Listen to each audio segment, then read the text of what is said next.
ये ऐसा मसला है जो केंद्र सरकार विपक्षियों को ईडी, आईटी, सीबीआई इन सब पे सबका दुरुपयोग करते हुए विपक्ष की आवाज़ को दबाना चाहते हैं। नेशनल हेराल्ड को राशि दी गई थी। कांग्रेस पार्टी नेशनल हेराल्ड के बारे में जानते हैं, नेहरू जी ने स्थापित किया, सरदार पटेल, पंत जी, आचार्य जी, इन सब लोगों ने इसकी स्थापना की। आज़ादी की लड़ाई से जुड़ा हुआ यह अखबार जो अंग्रेज़ों के खिलाफ लड़ाई लड़ी जाती थी, उस अखबार की आर्थिक स्थिति ठीक नहीं थी। कांग्रेस पार्टी ने उसे पैसा दिया।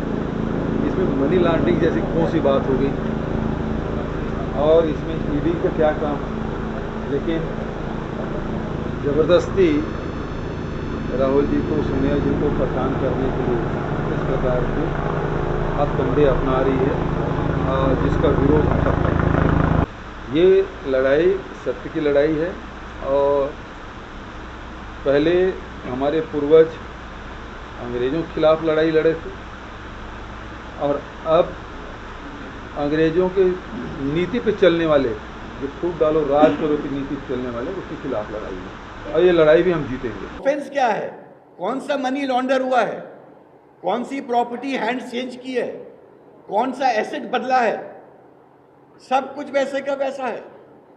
खाली हमको गांधी परिवार को तंग करना है, उनको नीचा दिखाना है, उनको दोषी दिखाना है, तो हम अपनी पुलिस स्टेशन को यूज करेंगे उनके अगेंस्ट झूठे मुकदमे लगा के। ये तो बीजेपी का तरीका है कि पहले लोगों को प्रेशर पे रखो, और जब वो छोड़ के वापस बीजेपी ज्वाइन कर लेते हैं तो सब माफ हो जाता है।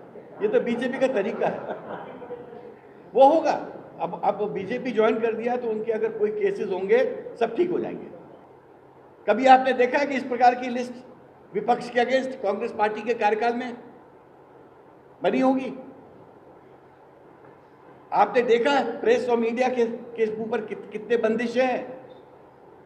आपने देखा कि आज इलेक्शन कमीशन की क्या हालत है? आपने देखा सीबीसी की क्या हालत है? आज जुडिशरी के बारे में लोग क्या कहते हैं, किस तरह से जुडिशरी को प्रेशराइज करके रखा जाता है, जजेस के नाम क्लियर नहीं किए जाते हैं, कॉलेजियम की रिकमेंडेशंस रोक दी जाती है, झूठी आईबी रिपोर्ट बना के लोगों के नाम रिजेक्ट कराए जाते हैं। हम लोग हमको सब पता है। क्या इस प्रजातंत्र के लिए हमने ब्रिटिशर्स से लड़ाई लड़ी थी? ये कैसा प्रजातंत्र की हम बात कर रहे हैं? अब पानी सर से ऊपर उठ चुका है, अब विरोध का बिगुल बच चुका है, शंखनाद हो गया। अब हम इन बातों को सहन करने को तैयार नहीं है। विपक्ष को ईडी क्या बुला के नोटिस भेज के, ये तो एक प्रकार से गवर्नमेंट का पुलिस स्टेशन है। ईडी जिसको चाहे बुला लो, जिसको चाहे छोड़ दो, जिसको चाहे बंद कर दो। आप बीजेपी ज्वाइन कर लो तो ईडी का केस खत्म हो जाता है, आप बीजेपी छोड़ दो तो ईडी का केस स्टार्ट हो जाता है। क्या ये व्यवस्था रहेगी? क्या मनमानी व्यवस्था चलती है क्या? हमारे कानून का कोई मतलब नहीं है। इमरजेंसी 40 साल पुरानी बात है।